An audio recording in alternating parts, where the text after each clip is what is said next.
మహాఘనమైన ఏర్పాటును బట్టి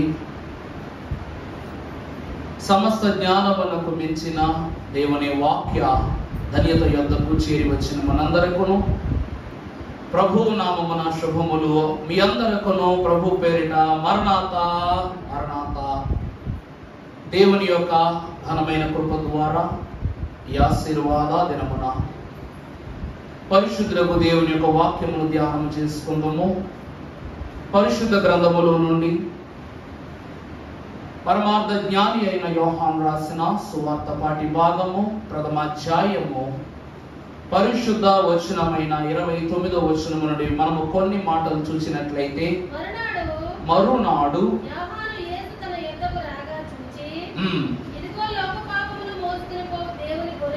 ఇదిగో లోక పాపములను మోసుకొని పోవు దేవుని గొర్రెపిల్ల, నా వెనక ఒక మనుష్యుడు వచ్చుచున్నారు, ఆయన నాకంటే ప్రముఖుడు గనుక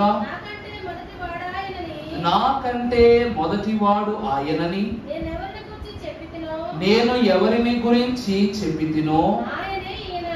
చాలండి. దేవుని యందు ప్రియబిడ్డలారా, పరిశుద్ధులకు దేవుని యొక్క నామమును బట్టి చదవబడిన వాక్య భాగమును గురించి ప్రార్థనా పూర్వకముగా ప్రభు ఎదుట వర్తమానాన్ని ధ్యానం చేసుకుందాము. చిన్ని ప్రార్థనతో ఈ వర్తమానం ఆరంభించుకుందాము. సమీపింపరాని తేజస్సులో నిత్యము అమరత్వమును వసించుచు ప్రతి గానములను పొందుకొనుచున్న తండ్రి వందనములు. స్థల జ్ఞాని అయిన మీరు మా జ్ఞానమునకు అందరూ అయినను మీ జ్ఞానమునకు గల అనేక పద్ధతులను మీరు మాకు నేర్పరిచినందులకై వందనములు. అందులో ప్రార్థనా పద్ధతి, పాటల పద్ధతి, వాక్య పఠన పద్ధతి, వర్తమాన పద్ధతి, ఇలా అనేక పద్ధతులను మీరు అర్థము చేసుకొనగలిగే ధన్యత మాకు అనుగ్రహించి ఉన్నారు కనుక పాటల ద్వారా, వాక్య పఠన ద్వారా, స్తుతుల ద్వారా అర్థము చేసుకున్న నిన్ను ఈ సమయమున వర్తమానము ద్వారా నీ హృదయమును తెలుసుకొనగలిగే ధన్యత చేరి వచ్చిన నీ బిడ్డలకు అందించుచున్న వర్తమానికుడనైన నన్ను మరుగు చేసి నీ వాక్కులని పలికింప చేయుమని, దైవ వాక్య ఉన్నత దీవెన విలువలు కలిగిన బోధనను మాకు అందించుచున్న పరలోక పరిశుద్ధ శిలువ సింహాసనాసీనుడైన యేసు నామములు మిక్కిలి వినయముగా బ్రతిమలాడి వేడుకొనుచున్నాము తండ్రి, ఆమేన్.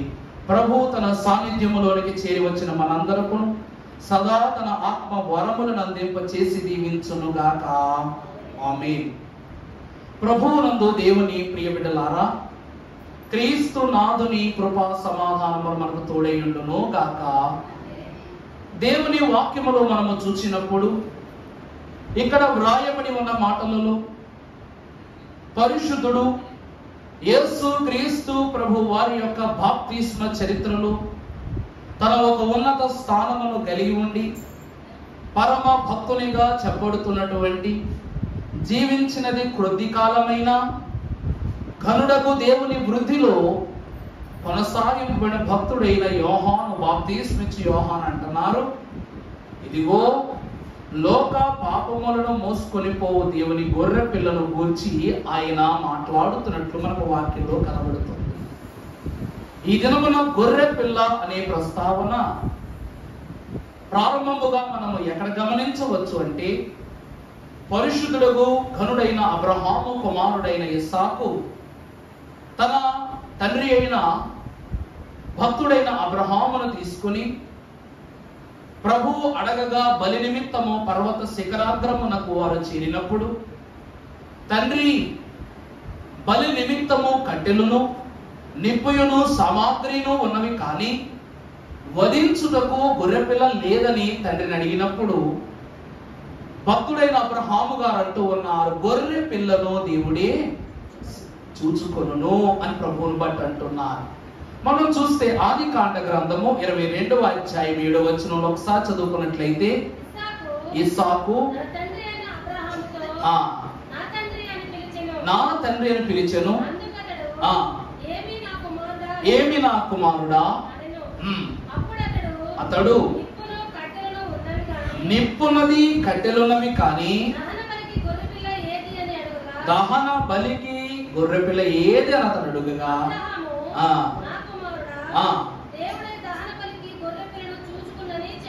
చాలండి. దేవుని ప్రియబిడ్డలారా, ఆనాడు బలి అర్పణ నిమిత్తము దేవుడు ఇచ్చుచున్న గొర్రె పిల్లను గూర్చి అబ్రహాము దేవుడే చూచుకొనును అని పలికిన ఆ యొక్క మాటను బట్టి ఆ అబ్రహాము, ఇస్సాకు, యాకోబు, ఇశ్రాయేలుల వంశములోని యేసు క్రీస్తు పేరున ఇలకు దేవుడు గొర్రె పిల్ల రూపము ధరించుకుని లోకమునకు వచ్చినట్లుగా మనం చూస్తున్నాం.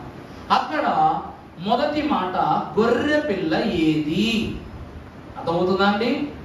మొదటి నిబంధనలు అనగా పాత నిబంధనలో గొర్రె పిల్ల ఎక్కడా అని అడుగుతున్నాడు ఇస్సాకు.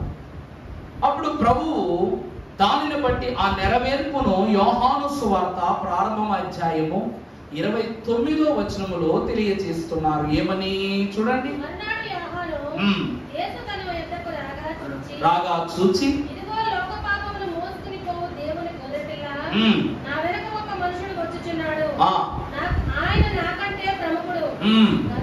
కనుక ఆయనని చాలు. 36వ వచనం చదవండి. అతడు నడుచుచున్న చూచి ఇదిగో దేవుని గొర్రె పిల్ల అని ప్రభునందు దేవుని ప్రియబిడ్డలారా, అక్కడ ఎక్కడ ఉన్నది ఆ గొర్రె పిల్ల అనే మాట? ఇదిగో ఇక్కడ నడుచుచున్నదే ఈ దేవుని గొర్రె పిల్ల అనే మాట. మూడవదిగా చూసినప్పుడు ప్రకటన గ్రంథములో పరిశుద్ధ అధ్యాయములో భక్తుడైన పౌలు గారు, క్షమించండి, పౌలు మహాభక్తులు కొరింథీ పత్రికలు, మొదటి కొరింథీ పత్రికలో రాస్తున్నటువంటి మాట 5వ అధ్యాయము 7వ వచనంలో ఒక మాట తెలియజేస్తున్నారు. చూడండి. మీరు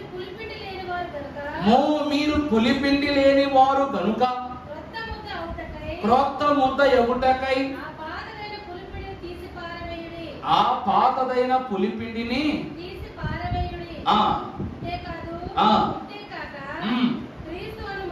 క్రీస్తు అను మన పస్కా పశువు ఏమయ్యను? వధింపబడిను. దైవజనుడైన దేవదాసరి గారు మరణాత అను మాట యొక్క వివరమును దేవదేవుడు తెలియజేసినది ఈ గొర్రె పిల్ల వివరంతోనే. అనగా ప్రభువైన దేవదేవుడు, మరణాత అనగా ప్రభు వచ్చి ఉన్నారు, ప్రభు వచ్చుచున్నారు, ప్రభు అయిన యేసు వచ్చి ఉన్న దేవుడు ఎవరు అనగా దేవుని వాక్యమును బట్టి మొదటిగా వచ్చుచున్న దేవుడు. అబ్రహాము గారు అంటున్నారు, ఆ గొర్రె పిల్లను దేవుడే చూచుకొనును అన్నారు. వచ్చుచున్నారు అని చెప్తున్నాడు అక్కడ. భక్తుడైన బాప్తిస్మిచ్చు యోహాను ఏమంటున్నారు? ఇదిగో ఇదే దేవుని గొర్రె పిల్ల అని వచ్చి ఉన్నారు అని సెలవిచ్చారు. మూడవది బలి చేయబడిన పస్కా పశువు. అలా బలి చేయబడిన పస్కా పశువు, వచ్చి ఉన్న పశువు మన నిమిత్తము యజ్ఞ పశువుగా మార్చబడి శిరఛేదనము చేయబడి మన కొరకు ప్రాణదానం ఇచ్చిన తరువాత మరొక అంశము మిగిలిపోయిందట. అదే ప్రభు అయిన యేసు రమ్ము. మొన్నటి దినమున ఆదివారం మనము ధ్యానము చేసుకున్న అంశములో 7 ముద్రలు విప్పిన గొర్రె పిల్ల చేసిన 7 విందులు. ఈ 7 విందుల నిమిత్తము విశ్వాసిలో ఉన్న 7 పాపపు ముద్రలను తొలగించుటకు, తద్వారా 7 విందులను చేయుటకు ప్రభువు పంపి ఉన్న ఈ ఆఖరి గొర్రె పిల్ల ఎవరు అనగా వధువు సంఘ అంతస్తును కనపరుస్తున్న పెండ్లి కుమారుడైన ప్రభు. ఈయనే దేవుని గొర్రె పిల్ల. ఆ గొర్రె పిల్ల ఎవరనగా ప్రకటన గ్రంథము 19వ అధ్యాయము 5వ వచనములో మనం చదువుకున్నప్పుడు ప్రభు సెలవిస్తున్నారు ఒక మాటను. ప్రకటన గ్రంథము మరియు మన దేవుని దాసులారా, ప్రతివారేమి గొప్పవారేమి మీరందరూ ఆయనను స్తుతించుడి.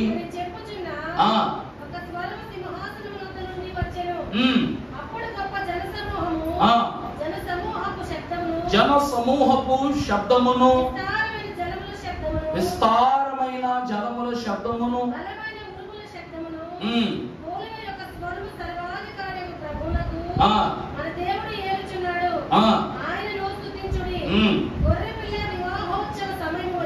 వివాహోత్సవ సమయమునకు మీరు సంబంధించిన గొర్రెపిల్ల సమయం అయితే వచ్చి ఉన్నది.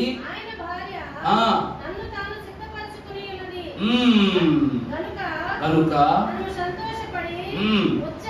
ఉత్సహించి ఆయనను మహిమపరచరమ్మని చెప్పగా వింటు. మూడవ గొర్రెపిల్ల వివాహమునకు సిద్ధపడుతున్న గొర్రెపిల్ల. ఈ గొర్రెపిల్లను నేల మీద ఉన్న వధువుని చెప్పబడుతున్న గొర్రెపిల్ల అయిన మనము ఏం చేస్తున్నాం?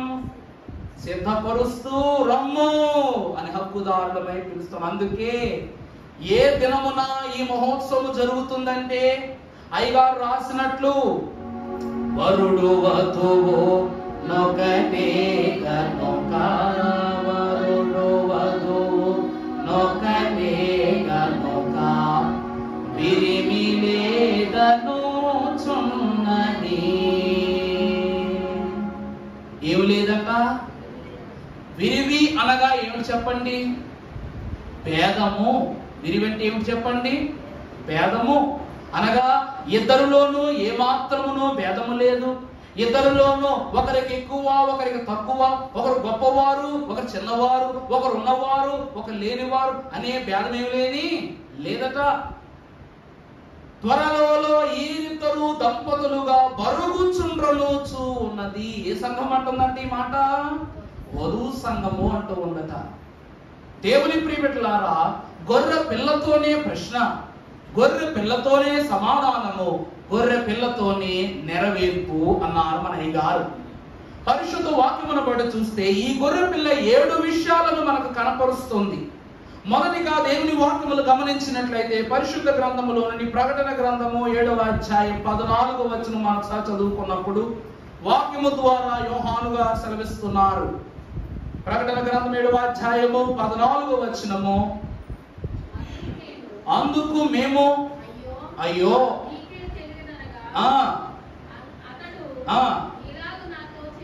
ఈలాగు నాతో చెప్పి ఏమని చెప్పారు అంటే పేతురు గారు రాస్తున్నారు. ఈ మాట ఏమని రాస్తారు? ఎవరు రాస్తారు? పేతురు గారు. మొదటి పేతురు పత్రిక ప్రారంభ అధ్యాయము 18వ వచనంలో ప్రభు రాస్తున్నారు ఈ మాటలు. ఏమని చదవండి. మొదటి పేతురు రాసిన పత్రిక మొదటి అధ్యాయము 18వ వచనం. పిత్ర పారంపర్యమైన మీ వ్యర్థ ప్రవర్తనను విడిచిపెట్టినట్లుగా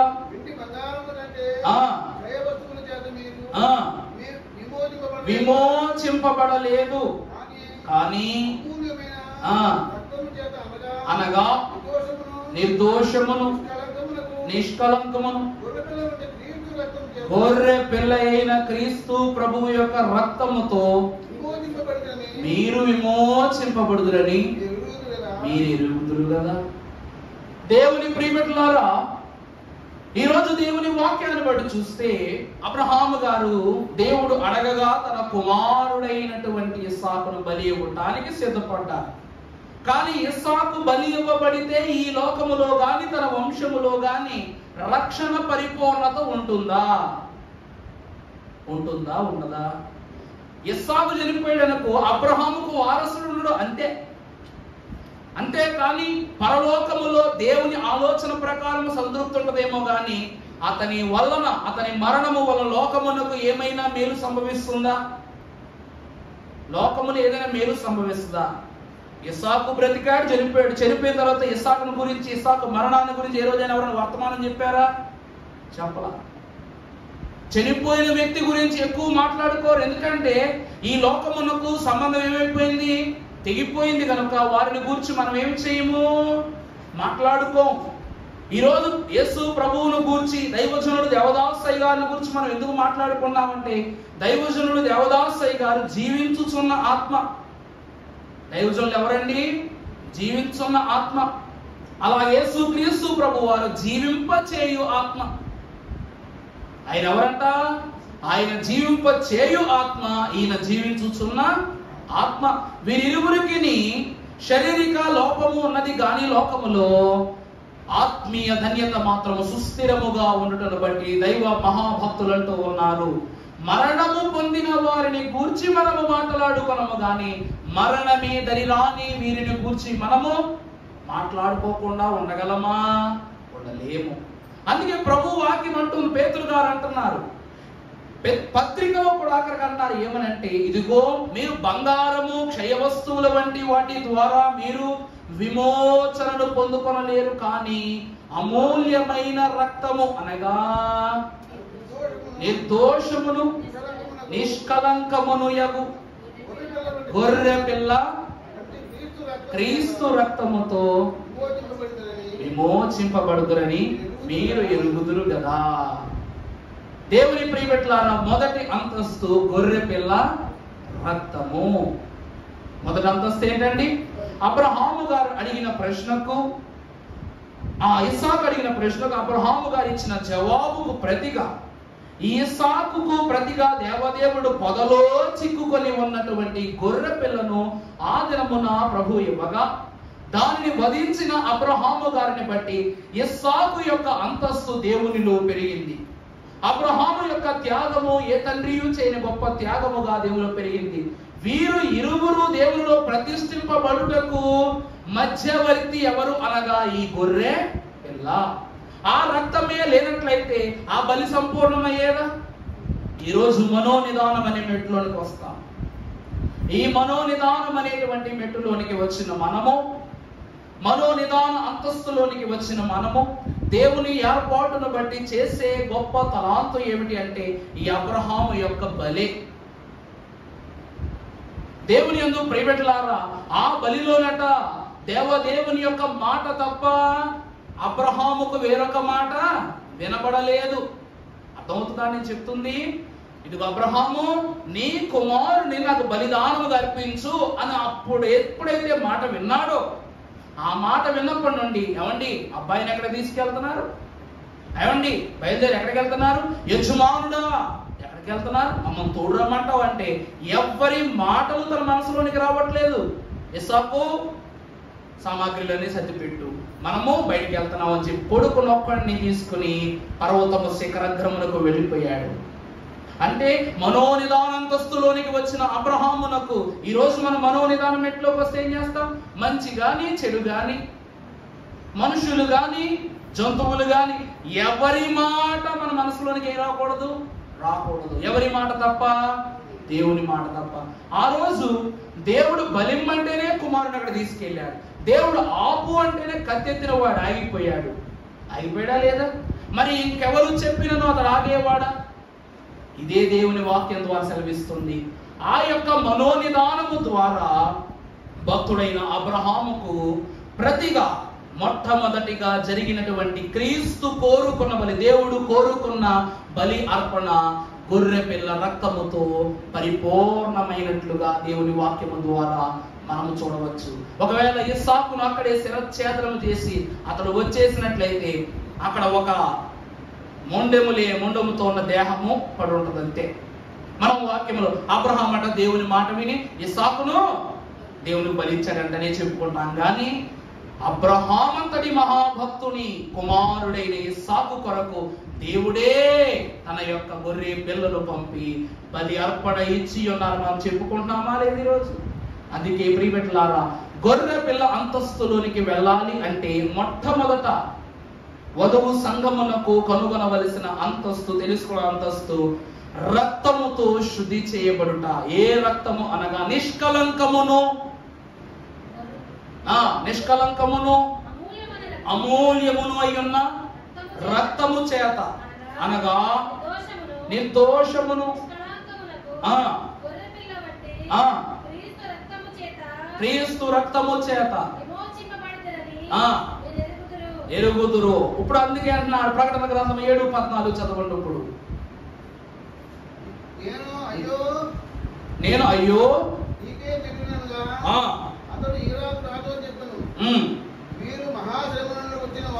మీరు మహాశ్రమ నుండి వచ్చిన వాళ్ళు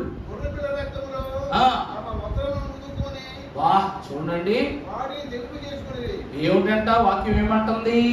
మీరు మహాశ్రమలో నుండి వచ్చిన వాళ్ళు. ప్రభువు రక్తం లేకపోతే నీ వస్త్రము మహిమ వస్త్రము కాదు. అర్థమవుతుందా అండి? ప్రకటన గ్రంథములోని ధన్యతలలో ఒక ధన్యత, గొర్రెపిల్ల రక్తములో తమ వస్త్రమును ఉదుకుకొను వారు ధన్యులు. ఇటువంటి ధన్యులు ఎక్కడి నుంచి వచ్చారంటే మహాశ్రమలను అనుభవించి వచ్చిన వారట. ఎన్ని శ్రమలు అనుభవించినను క్రీస్తు ప్రభు వారి యొక్క పరిశుద్ధ పాద సాన్నిధ్యమునకు వచ్చిన పరిశుద్ధులైన వారు ప్రతి ఒక్కరూ గొర్రెపిల్ల రక్తము చేత శుద్ధి చేయబడినట్లయితే వారు పరలోక స్వీకృతమైన సంఘము కాదు అని దేవుని వాక్యం సెలవిస్తూ ఉంది.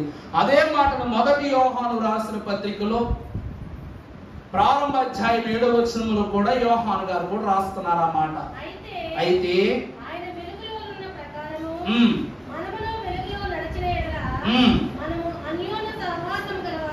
మనం అన్యోన్య సహవాసము గలవారమై యుందుము.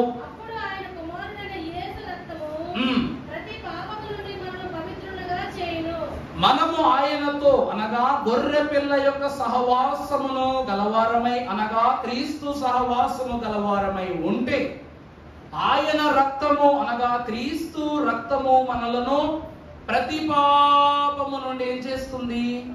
పవిత్రులుగా చేస్తుంది. అనగా ప్రభు వారి యొక్క రక్తము దేనికి గుర్తనగా పెండ్లి కుమార్తె. ఈరోజు పెళ్లిళ్ళు చేసేటప్పుడు ఆడవాళ్ళకి మగాళ్ళకి స్నానం చేపిస్తారు. వాళ్ళకు స్నానాలు చేయటం రాదా? ఆ నలుగాలు పెట్టుకోలేరా? ఆ సబ్బాలు పెట్టుకోలేరా? నీళ్ళ తలమేచి పోసుకోలేరా? కానీ వివాహ దినమున మాత్రము స్త్రీల కోసము ఒక 7-8 మంది స్త్రీలు, పురుషుల కోసము అక్కడ కూడా స్త్రీలే అనుకోండి. మరి మీరందరూ ఒక వ్యక్తిని కూర్చోబెట్టి కాలువలో గేదెను తోమినట్టు ఎందుకు తోమేస్తారు? ఊరికే అన్నాను లేండి, మనసులో పెట్టుకోబాక. ఎందుకు? అతనికి అన్ని ఎరిగినను తన శుద్ధి నిమిత్తము ఒక చెయ్యి ఒకరు, వీపొకరు, చాతొకరు, మెడొకరు, తలొకరు అన్నట్లుగా పరమానందయ్య శిష్యులు గారి గురించి విన్నాను చిన్నప్పట్లోనే, బాగా చదువుకునేవాడిని. అందులో ఆ గురువు గారు పడుకుంటానరా, నాకు కాస్తంత ఒళ్ళు నొప్పులుగా ఉన్నాయి అంటే గురువు గారికి మర్యాద చేయాలి కనుక వాళ్ళు ఏం చేసేవారంట? వారు ఒళ్ళు పట్టటమో కాళ్ళు పట్టటమో చేతులు పట్టడం చేసేవారంట. ఒకరోజు ఈ గురువు తన పని ముగించుకుని అలసట తింటికి వచ్చినప్పుడు యథావిధిగానే గురువు గారికి మనం ఏం చేయాలా? సపరీ చేయాలి. కాబట్టి అందరూ పరుపాల్చి తలదిండు వేసి గురువు గారిని పండుకోబెట్టి అంతే. ఒక కాలు ఇంకొకటి తీసుకోవాలని ఇష్టపడి వాడికంటే ముందు పరిగెత్తుకుని వచ్చి కుడి కాలు అట్టుకున్నాడంట. రే, నువ్వు నా కాలు దబ్బేస్తావట్రా అని చెప్పేసి వీడి కాలు ఇచ్చి ఆ కాలుకి ఇద్దయి వాడు అంటాడు అన్నమాట, రే అది ఎంతకాలము నేను వాడి పడేసిన కాలురా, అది వెండి కాలురా, ఇప్పుడు కొత్త కాలురా, ఇది బంగారపు కాలురా, కాలు మీద దెబ్బ కొట్టాడంట. వీడు కూడాను, నేను కూడా ఆ కాలుని ఎంతో కాలంగా రుద్ది వాడి పడేశాడ్రా, ఈ కాలు ఎత్తటి కాలురా, నాది కనీసం వెండి అయినా అని, నీదేరా వేస్ట్ కాలు అని చెప్పి దాని మీద దెబ్బ కొట్టాడంట. రే, మీ కాళ్ళదే ఉందరా, మేము చూడండి ఈ చేతులు ఎంత బాగున్నాయో, ఈ చేతులు బంగారం కంటే విలువైనరా అంటేను నా చెయ్యి బంగారం. ఒరే, నా చెయ్యే బంగారమైన విలువైంది అంటావా? మరి నీ చెయ్యి అసలు చెయ్యే కాదురా అని ఒక దెబ్బ కొట్టాడు. దెబ్బ కొడుతున్నప్పుడు ఈ కాళ్ళ దగ్గర కూర్చున్న వాళ్ళు దెబ్బకో దెబ్బ కొడుతూ ఉన్నప్పుడు, ఎంత దెబ్బ కొట్టావురా, నేను నిన్ను ఇందాక స్లోగానే కొట్టాను కదా, నా గట్టికి కొడతావా అని వీడు వెళ్ళిపోయి రోకలు తీసుకొచ్చాడంట. ఈ పక్కోడు వెళ్ళి గొడ్డలు పట్టుకొచ్చాడంట. అంతే. ఇప్పుడు ఎవరికండి కష్టమో నష్టమో?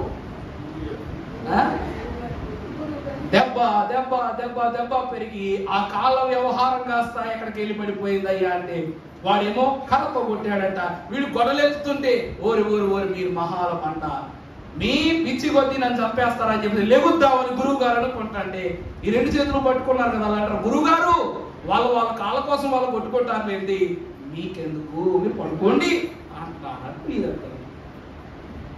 దేవుని ప్రియలారా, దేవుని వాక్యం ద్వారా సరదాగా 2 మాటలు చెప్పాను. కానీ పరిశుద్ధ వాక్యములు మనము చూసినప్పుడు భక్త జనకోటికి ప్రభు రాస్తూ ఉన్నటువంటి మాట, మనము చేయించే ఈ మంగళ స్నానము లేక వివాహ మహోత్సవమునకు చేయించే స్నానం ఏదైతే ఉన్నదో అది జన్మతః మనం ఆచరించే స్నాన వ్యవహారం వంటిది కాదు. ఆ దినము చేసే శుద్ధి వేరు. అందుకే పెద్దవారితోనూ ప్రముఖులతోనూ పరిశుద్ధులతోనూ పవిత్రులతోనూ ఏం చేస్తాము?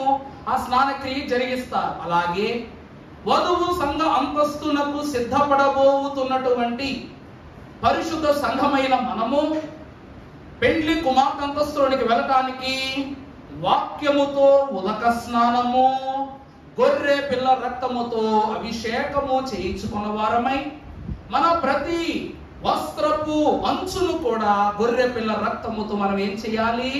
శుద్ధి చేసుకుని ఆయన రక్తములో తడుపబడినట్లయితేనే మనం ఏమవుతామట? పవిత్రులమవుతాం.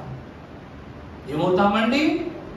ఈ పవిత్రమైనటువంటి ఈ స్నానం ఏదైతే ఎప్పుడైనా మీరు పెళ్లిలో గమనించండి, పెళ్లి కొడుకులు కాక ముందు మామూలుగా చేసే స్నానం ఎలా పనిచేస్తో తెలియదు కానీ నేను చాలా మార్లు గమనించా. పెళ్లి కొడుకు కానీ పెళ్లి కూతురు కానీ ఎంత ఎండ వస్తున్నా వాళ్ళ ముఖంలో చెమట పడుతున్నా సరే కలపోదు.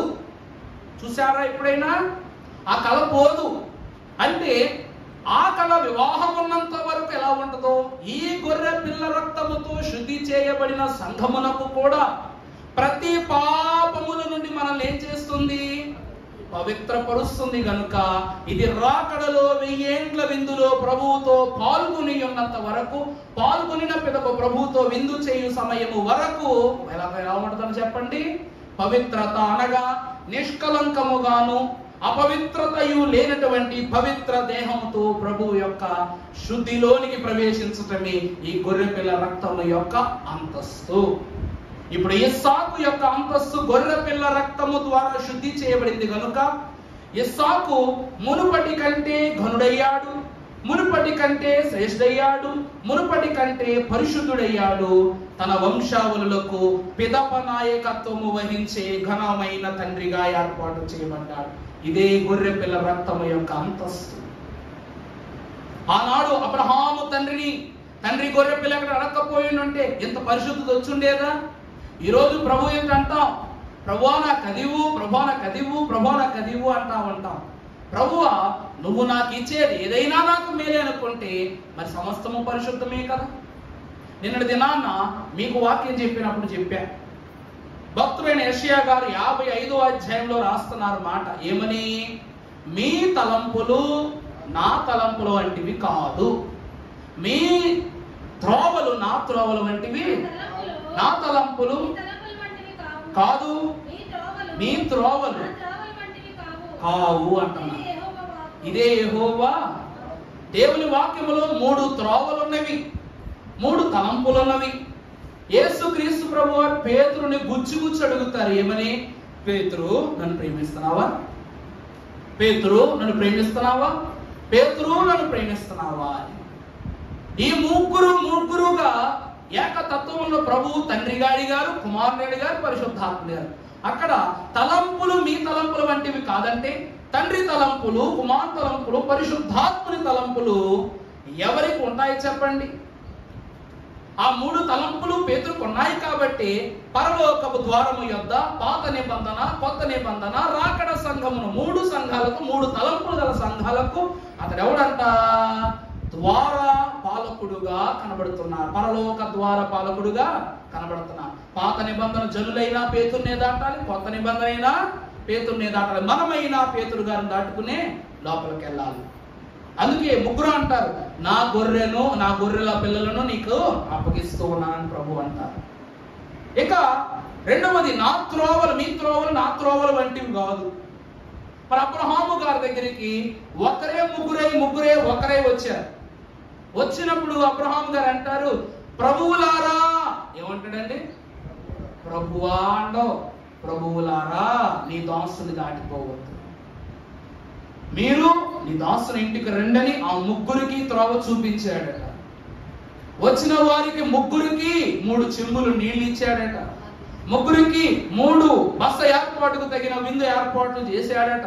ముగ్గురికి 3 బెడ్లు వేసాడట. ముగ్గురికి వెళుతున్నప్పుడు 3 త్రోవను చూపించాడంట. దేవుని ప్రియబిడ్డలారా, దేవుడు ఒక్కరే గాని ముగ్గురును, దేవుడు ఆలోచన ఒకటనుకుంటాం కానీ 3 ఆలోచనలు నేను దినమును మనం నేర్చుకున్నాను. దేవుని వాక్యాన్ని బట్టి మనం చూసినట్లయితే యేసు క్రీస్తు ప్రభువారు అన్ని చోట ఒకే గొర్రె పిల్ల అంతస్తును చూపించలేదు. అర్థమవుతుందా అండి? అన్ని చోట్ల ప్రభు ఒకే గొర్రె పిల్ల అంతస్తు చూపించాలి.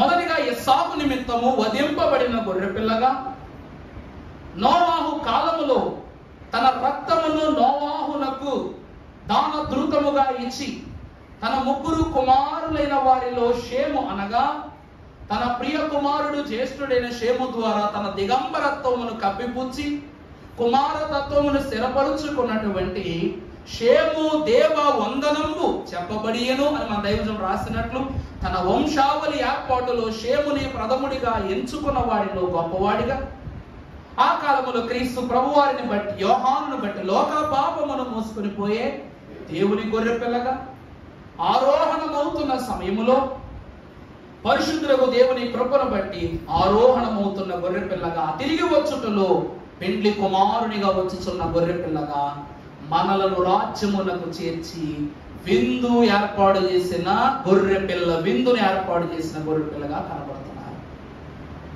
ఇందులో మొదటి అంశం ఈ గొర్రె పిల్ల రక్తం. ఇక రెండవదిగా మీరు చూసినట్లయితే పరిశుద్ధ గ్రంథములో నుండి ప్రకటన గ్రంథం 13వ అధ్యాయం 8వ వచనం మనం ఒకసారి చూద్దాం. భూ నివాసులందరూ అనగా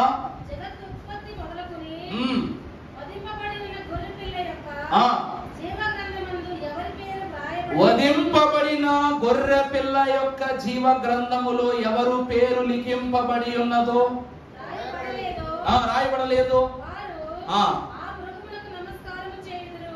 ఏ మృగాలు చెప్పండి? ఏ మృగాలు? ఆ మృగాలకు నమస్కారం చేయటం అంటే ఏ మృగాలకి? 4 జీవులుకా? 4 జీవులలో ఒకటి మనిషే. 4 జీవులలో ఒకటి మనిషే. రెండవది ఏమిటో తెలుసా? ఎద్దు. రెండవది ఏంటండి? వృషభం, ఎద్దు. ఎందుకంటే ఆనాడు ఇశ్రాయేలీలు బంగారు దూడను చేసుకుని దానికి నమస్కారం చేశారు కాబట్టి ఆ దూడకు నమస్కారం చేసినట్టు దానికి సాదృశ్యంగా అక్కడ ఎద్దు. మానవ అనగా అపవాదియగు సాతాను లోకములో ఒకరిపై ఒకరు ఆధారపడే పరిస్థితి అనగా రాజు యొక్క ప్రతిమను నిలబెట్టి దీనిని మీరు మ్రొక్కాలి అని దానియేలు కాలంలో మాట్లాడిన మాట వల్లే మనుష్య రూపమునుగా ఒక జీవిని, ఇక పక్షి రాజు అన్ని పక్షుల కన్నా గొప్పదిగాను ఆకాశము పైగుర్చిన పక్షిగాను ఉన్నటువంటి పక్షి రాజు. ఈరోజు మనం పోల్చుకుంటాం, పక్షి రాజు యవ్వనము వలె నీ యవ్వనము క్రొత్తదగునట్లు, అంటే పోలిక. దానికి కూడా మనం ఏం చేస్తున్నట్టే? నమస్కరించుకున్నట్లే. దేవుడు తన పోలిక చొప్పున చేస్తే మనం పక్షిరాజు పోలిక చొప్పున మనం మారాలనుకుంటున్నాం. ఇక ఆఖరిది ఏంటంట? సింహము. ఇది ఇంకా ప్రత్యేకం సుమా. గర్జించు సింహమైనటువంటి అపవాది యొక్క చెరలో ఉండి అపవాది యొక్క తలాంతులకు లోనైపోయి అపవాది కూడా మనం ఏం చేస్తున్నాం? అన్ని క్రియలు నెరవేర్చు ప్రభు అంటారు, మీరు మీ లోకాధికారి అయినటువంటి అపవాది యొక్క క్రియలు నెరవేర్చువారు. అందుకే వాడు ఏం చేస్తుంటే గర్జించు సింహము వల్ల మేము ఎప్పుడు మృంగుదుమా అని చూస్తూ ఉన్నాడు. ఈ 4 జీవులకు మనం ఏం చేయాలి? నమస్కారం చేయాలి. చేద్దామా? ప్రభు ఎదురుగా ఈ 4 ఎందుకు ఉంచుకున్నారు అంటే అది వేరే మాటలు కానీ ఎందుకు ఉంచుకున్నారు అయ్యా అంటే విశ్వాస సహితమైన అంతస్తును దాటి గొర్రె పిల్ల మహోత్సవములో ప్రవేశించబోవు మనకు ఈ 4 గడ్లున్నాయి. పరలోకములో ఉన్నంత మాత్రమున ఇవి పరిశుద్ధమైనవి అని మనం ఏం చెప్పకూడదండి. ఒకప్పుడు సాతాను కూడా పరలోకంలో ఉన్నవాడు. ఈ రోజుకు కూడా సాతాను తలుచుకుంటే పరలోకం దాకా వెళ్ళగలడు. యోగు విషయంలో ప్రభు దగ్గర దాకా వెళ్ళలేదా? వాడు కావాలంటే రావచ్చు, పెద్ద మ్యాటర్ ఏం కాదు. కానీ ఈ 4 జీవులకు నమస్కారము చేయటం అనగా లోక నిబంధనలో మనము వేటిని అనుసరించాలని ఇష్టపడి వాక్యమును విడిచి మనము వాటిని స్తుతించామో ఆ అంతస్తుని మనము పరలోకములో కూడా కొనసాగించాలని ఆశిస్తే మాత్రము గొర్రె పిల్ల జీవ గ్రంథములో మన పేరులేమి కావు, లిఖింపబడవని ప్రభు పేరిట మనవి చేస్తూ ఉన్నాము. పేతురు మహాభక్తుడట ఒకానొక దినమున తన యొక్క పనిని బట్టి పరలోకంలో పేతురు గారు ద్వారబంధము యొక్క ఉంటారు గనక వారు నిలబడి ఆయన పని చేసుకుంటున్నారంట. ఒక రకంగా ఎప్పుడు ఏ భక్తులు ప్రభు ఆజ్ఞయిస్తే ఆ భక్తులు లోపల పంపించేయడం పేతురు పని. పేతురు అనుసరించి ప్రభువు కరెక్టా కాలం తెలుసుకున్న తర్వాత లోపల వదులుతాడు కాబట్టి ఆ పేతురు గారు ఆయన పనిలో ఉన్నప్పుడు ఒక వ్యక్తి వచ్చి పరలోకం దగ్గరికి వచ్చి నిలబడ్డాడంట. నిలబడి ఎవరు బాబు నువ్వు, ఏంటి నువ్వు అని చెప్పి అంటే, నాకు పరలోకంలో ఒక ప్రవేశం లభించింది, నేను వెళ్ళాలి, గేటు తీయండి అన్నాడంట. ఏమన్నాడంట? గేటు తీయండి సారు అన్నాడంట. లేదు బాబు, నువ్వు దారి తప్పు వచ్చినట్టు అన్నావు, పరలోకములో నిన్ను గురించి ఏ మాట నాకు ప్రభు యొద్ద నుండి చెప్పబడలేదు, నువ్వు ఇక్కడికి రావాల్సినాడు కాదు, ఏందో సరిగ్గా కనుక్కోపో అన్నారంట. లేదండి, నేను ఇక్కడ వాడిని కాకపోతే ఇక్కడ దాకా ఎలా వస్తాను నేను అని వారించడం మొదలు పెట్టాడంట. ఈరోజు వధువు సంఘానికి ఉండకూడని గొప్ప ఆలోచనే వాదించే గుణం ఉండకూడదు. అర్థమవుతుందా? అంటే అయ్యగారు ఏం రాశారు? పేద క్రైస్తవుడా సేద తీర్చుకో, ఇదే గదయా ముక్తి. పేద క్రైస్తవుడా సేద తీర్చుకో, ఇదే గదయా ముక్తి. వాదము పొందిన భేదము పొందకు, బాధలు పొందిన భేదము పొందకు, పాదములాడకు మరలా, పాదములాడకు మరలా. మోదముందు మోక్షముందు మోదముందు మోక్షముందు మానవుడు శ్రమను పొందక దైవ మానవుడేటు కాగలడు. ఏమిటంట? నువ్వు బాధలు పొందినా సరే భేదము మాత్రం పొందొద్దు. భేదము పొంది మరలా నువ్వు ఇక్కడికి వచ్చి ఏం ఆడకూడదు, వాదములు ఆడకూడదు అంటున్నారు. చూసారు ఎంత గొప్ప మాట? ఎందుకంటే మోదమందుము మోక్షమందుము. అర్థమవుతుందా? శోధన సహించు వాడెవరు? ధన్యుడు. సహించు. నువ్వు ఎవరితో మాట్లాడుతున్నావు అంటే దేవుని పరిచారకుడు, దేవుని నిబంధన జనుడు, పరలోక తాళపు చెవులను తన చేత పట్టుకుని పరిశుద్ధులకైనా ఎంతటి గనులకైనా చివరికి దేవుడికైనా సరే తాళం తీయాల్సిందే. ద్వారపాలకుడు అంటే ఎవరండి? దేవుడికైనా సరే తన ద్వారం తీసే లోపలికి వెళ్ళాలి. అంతటి అధికారం ప్రభు ఇచ్చేశారు ఈరోజు. మరి అంతటి అధికారితో నువ్వు ఎలా మాట్లాడాలి అంటే, అతడు ఒక మాట చెప్పాడు అంటే నిన్ను దాన్ని నిలబడిపోవాలంతే. ఈరోజు మన బాబాయ్ గారు ఉన్నారు, ఒక నిర్ణయం తీసుకున్నారంటే అది ఎంతో ప్రార్థనాపూర్వకంగా ఆలోచిస్తే కానీ మాట్లాడరు మనతో. మహోత్సవాలు జరుగుతున్నప్పుడు, కార్యక్రమాలు నిర్వహిస్తున్నప్పుడు అయ్యగారట గంటలు ప్రార్థనలో ఉండి ఆ నిర్ణయం మాకు చెప్తారు. ఆ నిర్ణయం అంత పట్టుగలిగిందంటే, అయ్యగారు ఇలా చేద్దామా అని ఒక్కరు కూడా సలహా ఇవ్వటానికి ముందు రానంత దీటైన నిర్ణయం. అంటే ఇది ప్రభువు ఏర్పాటు ద్వారా దైవిక తలంపుతో ఇవ్వబడిన నిర్ణయం కనుక ఆ నిర్ణయానికి ఏమలే తిరిగే లేదు. ఈరోజు పేతురు గారు అంటున్నారంట, నాయన నీకు ఇక్కడికి ప్రస్తుతం ఎంట్రీ లేదు, నేను చెప్తున్నాను కదా, నీకు మరలా సమయం ఉంది, వెళ్ళకులోకు అని చెప్పి అనగా, లేదు నేను వెళ్తాను అని మొదలు పెట్టుకున్నాడంట. అది పేతురు గారు అన్నారంట, సరే నాయన, అసలు ఈ పరలోకమునకు నువ్వు వెళ్ళాలో వద్దు, అసలు పరలోకము నీకు ఇష్టమో కాదు, ఒక్కసారి పరలోకాన్ని ఈ ద్వారము గుండా, ఈ యొక్క కన్నము గుండా నువ్వు చూడని పరలోకపు తాళపు చెవి తీశారంట. తాళం ఎక్కడ పెడతాం? చిన్న హోల్లో పెట్టి తిప్పుతాం. ఈ హోల్ వచ్చి చూడు అని చెప్పేసి ఆ తాళపు చెవి ఇవ్వగానే ఆ తాళపు చెవి యొక్క చిన్ని కన్నములో నుండి పరలోకాన్ని చూచిన ఈ యవనస్తుడు ఏమైపోయాడంట, ఆ మహిమ వెలుగునకు ఆ స్థలములో నిలవలేక ఎగిరి ఏ స్థలము నుంచి వచ్చాడో ఆ స్థలమునకు వెళ్ళే పడ్డాడట. పరలోకము శోధన సహించు వాడిని ధన్యుణ్ణి చేసి ఆహ్వానిస్తుంది.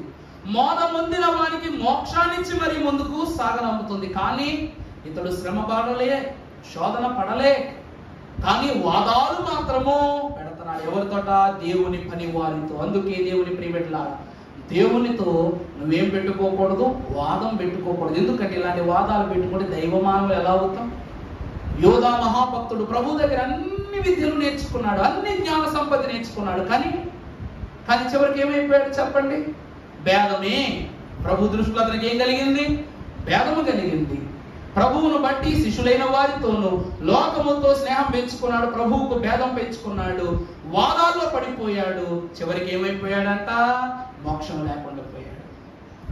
అందుకే గొర్రె పిల్ల జీవ గ్రంథములోనికి ప్రవేశించాలంటే మీరును నా వలె సిలువను ఎత్తుకోవాలి, మీరును నా వలె శ్రమ పడాలి. శ్రమ పడందే ఏమి రాదు, సిలువ లేనిదే ఏమి రాదండి, విలువ లేదు. సిలువ లేనిది ఏం లేదు, లేదు.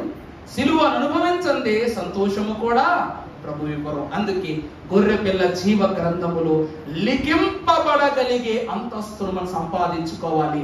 అలా సంపాదించుకోలేని వాడు 4 జీవుల దగ్గర తలకాయించాల్సిందే. అర్థమైందా? ఎక్కడెక్కో నుండి వచ్చా, మరి ఎక్కడెక్కడికో వెళ్ళవలసిన వారు ఒక చోట ఆగిపోయామంటే నీ విశ్వాసం అంతే. అలాగనే 3వది మనం చూసినట్లయితే 19వ అధ్యాయం ప్రకటన గ్రంథం 9వ వచనం చదువుకుందాం. ప్రకటన గ్రంథం 19వ అధ్యాయము 9వ వచనం. మరియు అతడు ధన్యులనియు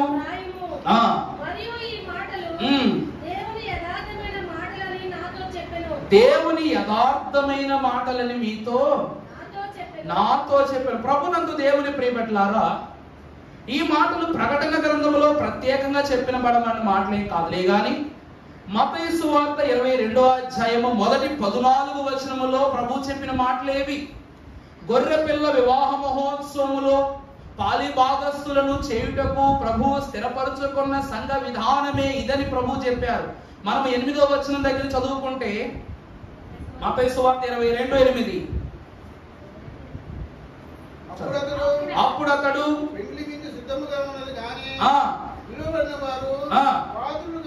పాత్రులు కారు కనుక రాజ మార్గమునకు పోయి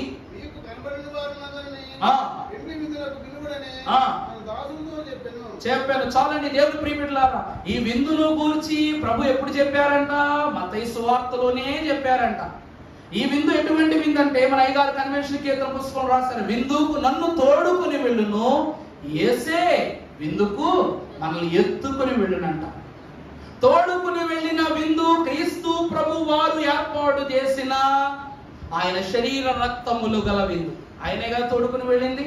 కానీ ఎత్తుకుని వెళ్లే విందు, షకీనా మేఘము మీద ఎత్తుకుని వెళ్లే విందు ఏదైతే ఉన్నదో అది ఏ విందు అనగా 1000 ఏండ్ల స్వీయ పరిపాలనలో ప్రభువు ఏర్పరచుకుని ఉన్న విందు. అయిగా రాశారు ఏమనంటే, విందుకు నన్ను తోడుకొని వెళ్ళును, యేసు విందుకు నన్ను ఎత్తుకొని వెళ్ళును, పెండ్లి విందుకు నన్ను తీసుకొని వెళ్ళును. చాలండి, ప్రభు ఎక్కడ తీసుకుని వెళతారట? ఆ యొక్క పాటలో మొదటి చరణములో అయ్యగా రాశారు, విందుశాలకు నేను వెళ్ళుదును, పెండ్లి విందుశాలలో నేను ప్రవేశించుదును, నాతో విందులో ఎవరు కూర్చుంటారు? రాజు కూడా కూర్చుండును. విందులో నాదు సుగంధము వ్యాపించి ఇందు నందైన క్రీస్తు అందే ఉండును చాలు. అంటే ప్రభువు ఏర్పాటు చేసిన విందు ఎటువంటి విందు అంటే, రాజు అయినను నీ ప్రక్కన కూర్చుండును, రాజు యొద్ద కలుగున్న సుగంధ పరిమళ తైల సువాసన కన్నా మిన్నైన సువాసన నీ యందునే నుండి వచ్చును. అటువంటి విందులో ఆ సువాసన ఎవరు అంటే యేసుక్రీస్తు ప్రభువు వారే అని అంటున్నారు. నా పేరు పూయబడిన పరిమళ తైలము వంటిది. చూసారా? దేవుని ప్రియబిడ్డలారా, దేవుని యొక్క వాక్య అంతస్తు ఎంత ఘనముగా మనతో మాట్లాడుతుందో. అట్టి విందులోకి మనం ప్రవేశించటమే దేవుని యొక్క ఆధిక్యతను సంపాదించుకోవడం. గొర్రెపిల్ల రక్తము, గొర్రెపిల్ల జీవగ్రంథము, గొర్రెపిల్ల విందు. అంత మాత్రమే కాక ఇంకా 4 ఉన్నాయి, సమయం లేదు అంతే. దేవుని కృప యొద్దకు వచ్చిన వారలారా, ఎక్కడ గొర్రెపిల్ల అని అడిగినందుకు ఎక్కడని చూపించాలి? లోక పాపమును మోసుకొని పోయిన గొర్రెపిల్ల, బలి అర్పణ అయిన గొర్రెపిల్ల, జీవ గ్రంథములో మన పేరును లిఖించే గొర్రెపిల్ల, విందులో గొర్రెపిల్ల. అర్థమవుతుందా అండి? విందులో ఉగ్రత రూపము ధరించుకున్న గొర్రెపిల్ల కూడా ఉంది.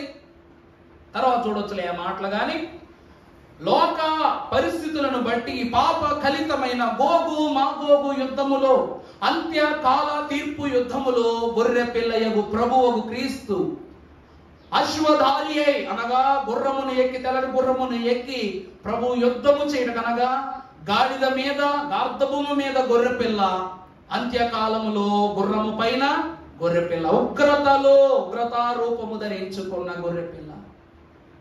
దేవుని ప్రియబిడ్డలారా, ఈ 3 అంతస్తులు మనలో ప్రభు మిళితము చేసి ఉన్నారు గనుక మనం ఏమై ఉండాలి అనగా గొర్రె పిల్ల రక్తములో మన వస్త్రాన్ని ఉదుక్కునే వారమై ఉండాలి. ఆయన జీవ గ్రంథములో మన పేరును, అందుకే అయ్యగారు అంటున్నారు, జయించిన వారికి తెల్లని రాతినిస్తానన్నారు. జీవవృక్ష ఫలాలు ఇవన్నీ ఎప్పుడు జరుగుతాయి? ఆయన గ్రంథములో నీ పేరుంటేనే. 3వదిగా విందు. నేను చెప్పాక 7 విందులు ఆదివారం చెప్పిన మాట ప్రకారం 7 ముద్రలు విప్పి 7 విందులు చేసి దేవదేవుడు 1007 సంవత్సరాల విందు కాలాన్ని పెంచారు. మనకి 7 ఏండ్ల శ్రమల కాలాన్ని తప్పించి. దేవుని ప్రియబిడ్డలారా, దేవుని అంతస్తులు ఈ క్రొద్ది మాటలను ప్రభు దీవించి ఆయన మహిమ పొందునుగాక. పరిశుద్ధ స్తోత్రములు. గొర్రెపిల్ల పరిశుద్ధ భాగ్యమును గురించి వివరించుటకు నేనిచ్చిన ఈ పరిశుద్ధ సమయాన్ని బట్టి నిన్నే వందిస్తూ ఉన్నా. విలువ కలిగిన నీ మాటల్లో నాయన, రక్తము చిందించిన నీవు, పరిశుద్ధ గ్రంథములో లిఖించిన నీవు, విందులో కూర్చుండబెట్టిన నీవు, విందు ప్రధాని అయి యజమానుడివై నీవే మమ్ములను ఆశీర్వదించి నీ విందు అంతస్తులోనికి మమ్మలను ప్రవేశపెట్టి పరలోక ప్రభావముతో నింపివేసి మహిమ పొందుమని, పరలోక సాన్నిధ్యములో మాకు ఉన్నత దీవెన స్థానమును అనుగ్రహించు.